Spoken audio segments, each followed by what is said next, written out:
It Ends With Us was apparently just the beginning. Hollywood stars Blake Lively and Justin Baldoni are locked in a legal feud, and outlets reporting on the spat may have now been pulled into the fray too. We are going to get some insight from a body language expert on what the stars' appearances at the red carpet premiere reveal or may reveal about the controversy. Welcome to Sidebar, presented by Law&Crime. I'm Jesse Weber. The attorney representing actor Justin Baldoni says his team has plans to sue fellow actor Blake Lively, quote, into oblivion. Brian Friedman spoke with Megyn Kelly on Tuesday, telling her, wait until you see this lawsuit, which he promised is coming soon. Now, Lively and Baldoni, they star in the movie It Ends With Us, a story about domestic violence. It's based on a book by the same name.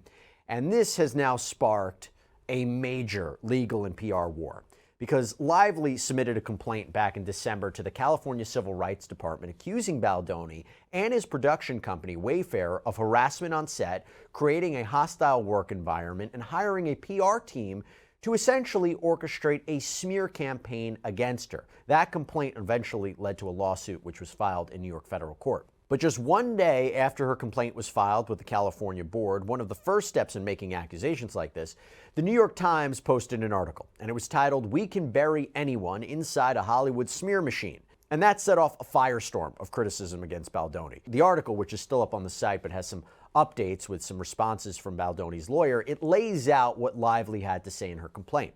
Lively claimed that Baldoni discussed his sex life, that a production company executive showed her a video of his naked wife, that they both walked into her makeup trailer uninvited, sometimes while she was undressed or breastfeeding. She says Baldoni wanted to add more kissing and sex scenes, which she found gratuitous. She claims the studio had to bring in an intimacy coordinator to try to smooth things out and get the film back on track. Then she claimed once it was time to do press for the movie, a PR team that was hired by Baldoni and Wayfair tried to make her look bad.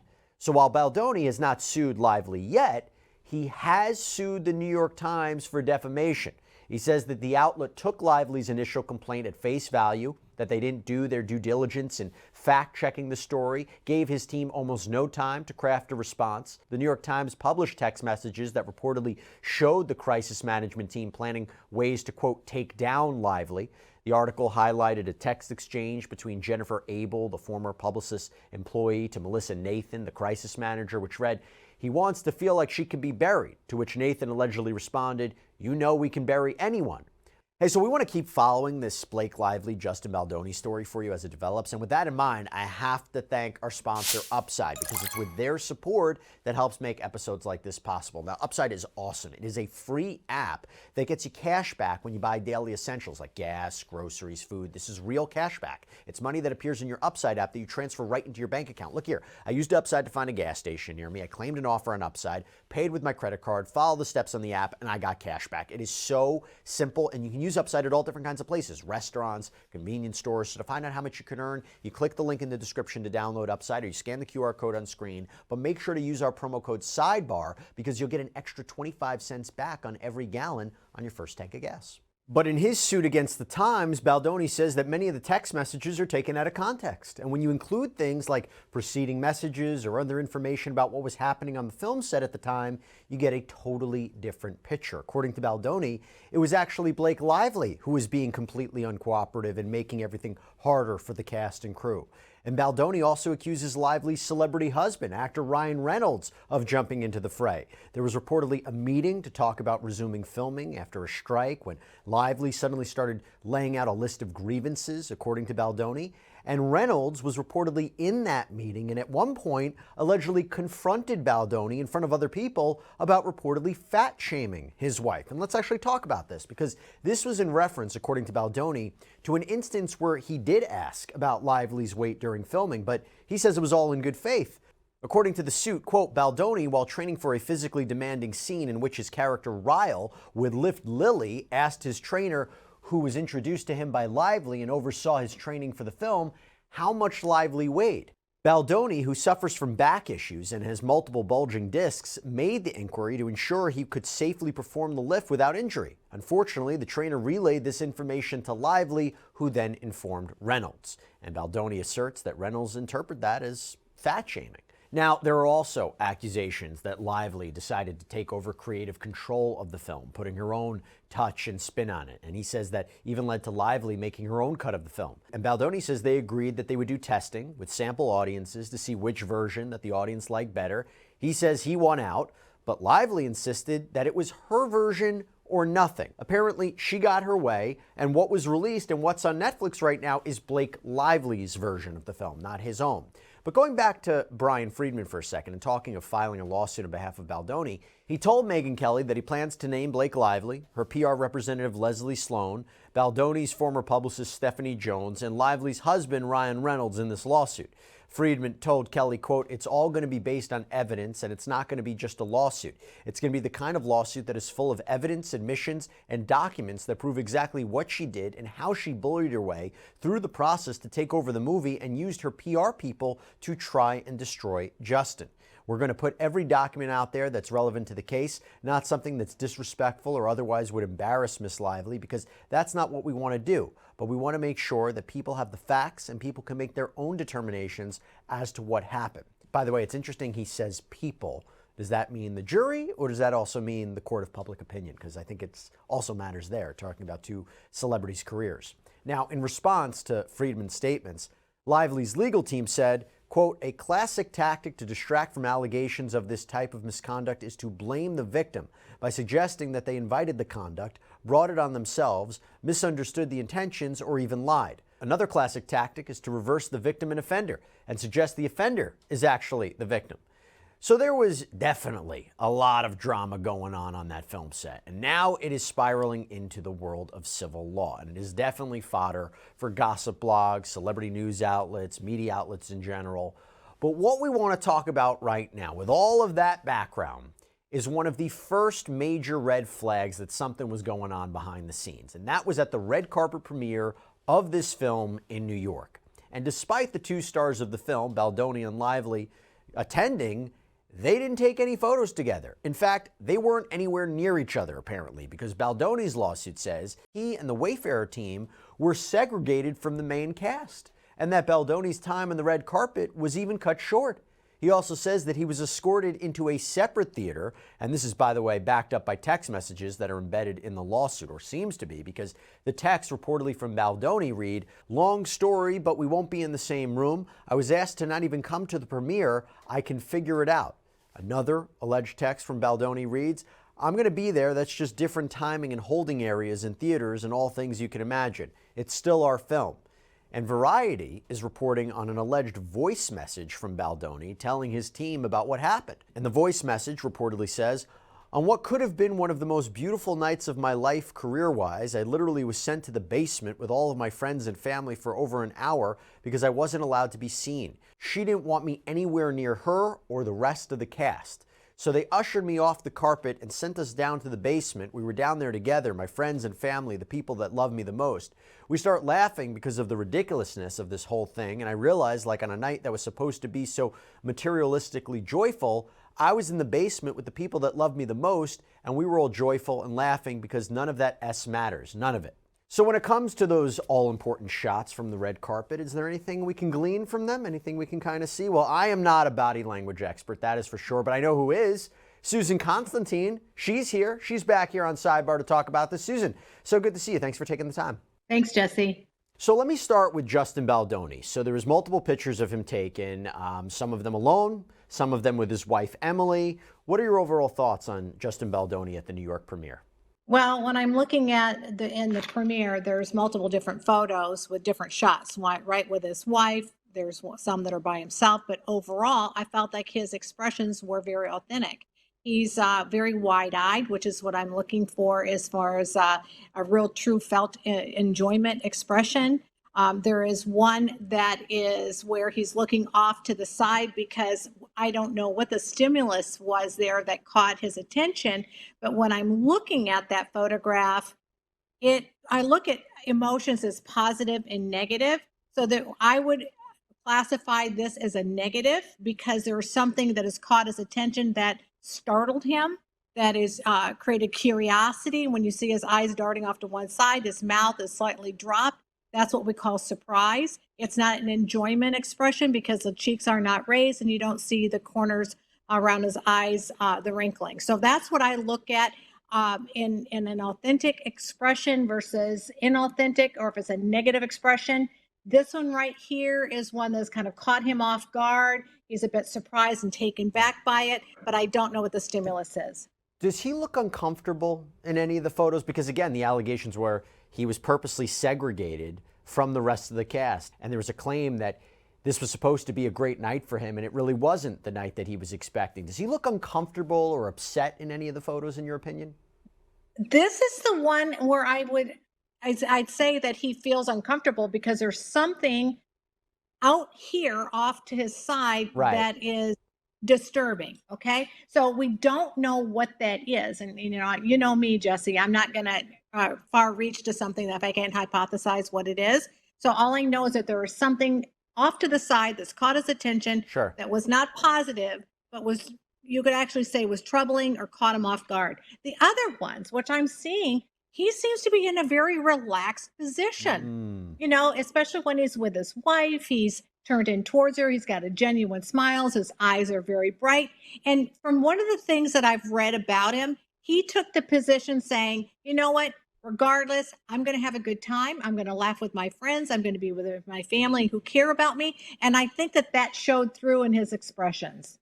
Before I move on to Blake Lively, some people might say, you know what, Susan, they're actors. They're actors. They can put on a face. They can change how they feel. You can't read internally what's going on with them. But I find that difficult. No, wouldn't it be difficult to completely shield off exactly how you're feeling? Or maybe not. I mean, actors, they have lives. They go onto set. They have to put all that to the side and act like characters and not show any kind of discomfort or anger.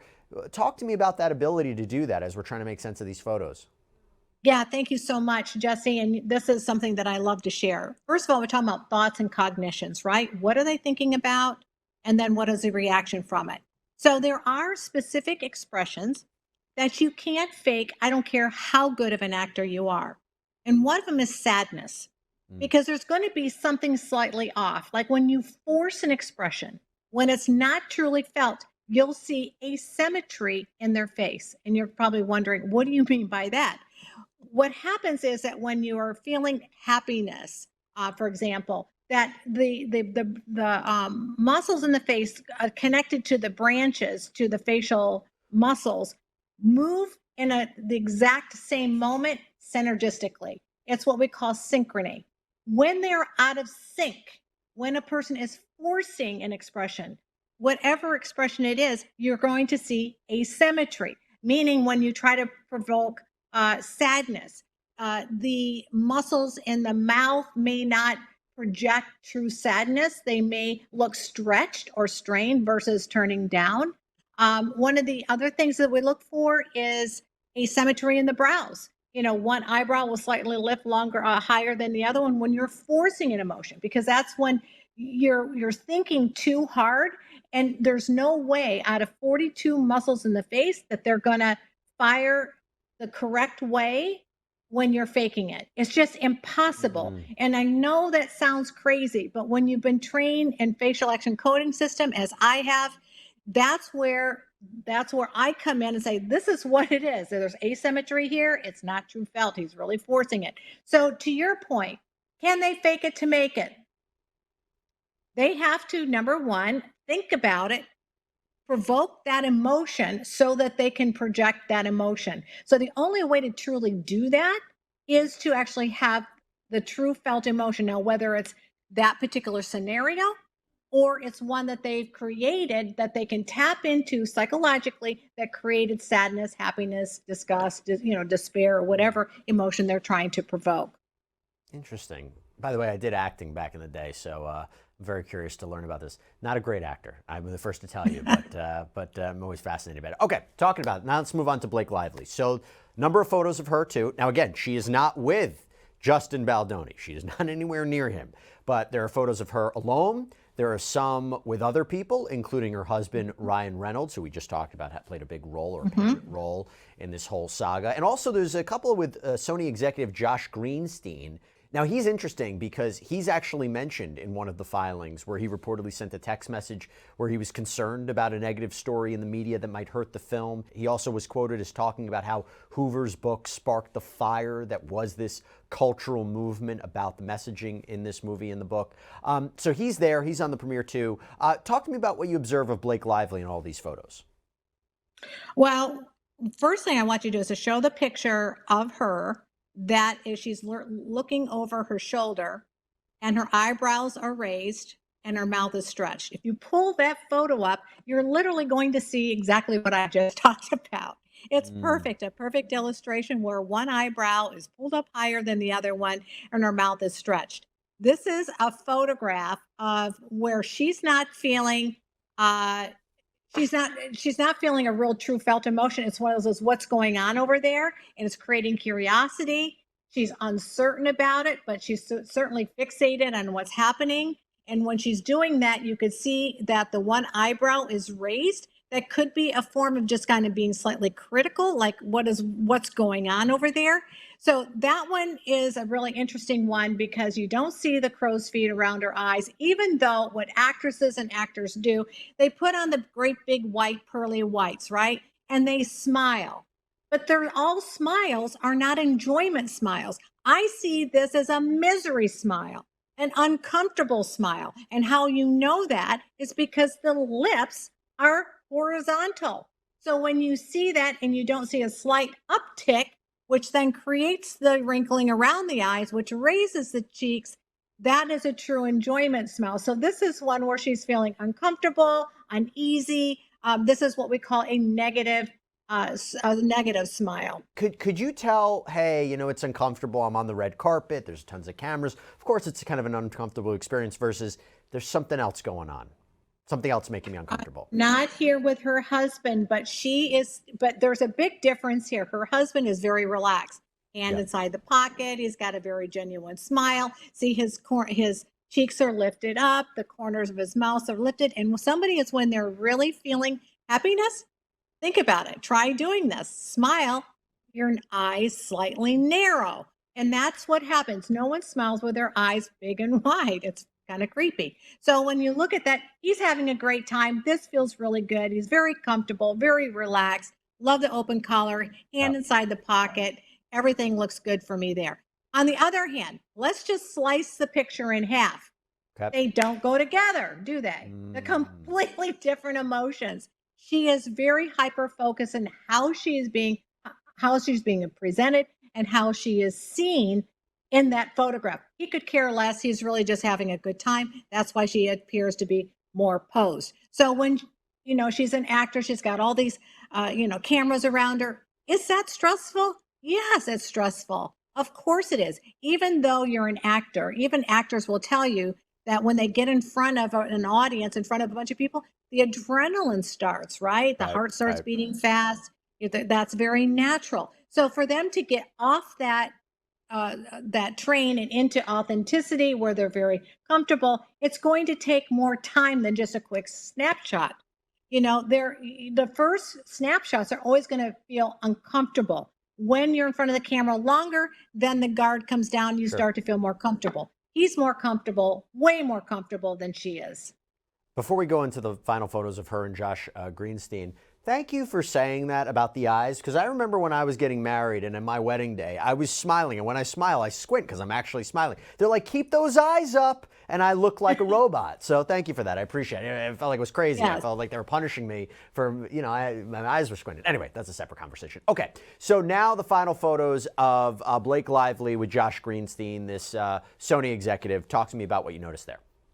Oh, I love these pictures. This is one that she just feels like he's her buddy. I mean, obviously he's not quite as tall as she is, so she's able to wrap her arm around his shoulders, but very relaxed. It's kind of interesting though. He's got his hand a little bit too close for comfort up there. But then again, given his stature, maybe that's where he thinks her waistline is.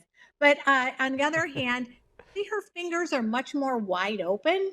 This is where a person starts to feel more uncomfortable. Her hand is very relaxed on his shoulder. Her elbow is just kind of leaning on his back. This is kind of like a buddy, someone I would hang out with, right? Now look at the smile. The smile, the bottom of the mouth drops a little bit. Of course, all of her pearly whites are showing. There's no stress in her facial expressions whatsoever. She's very relaxed. It's not forced. And that's why her body language, her facial expressions, her gestures, and her body positioning all feels authentic and that she's having a good time. Wow. I love how much you can take away from just these series of photos. But it's definitely interesting considering all that we know, or that all that's being alleged right now between Justin Baldoni and Blake Lively. So listen, Susan Constantine, thank you so much for coming on. Really appreciate your perspectives. And let me just tell you this much. The fact that you made me feel better about my wedding photos, that's all I needed. So thanks so much. Bye-bye. All right, everybody, that's all we have for you right now here on Sidebar. Thank you so much for joining us. And as always, please subscribe on Apple Podcasts, Spotify, YouTube, wherever you get your podcasts. I'm Jesse Weber. Speak to you next time.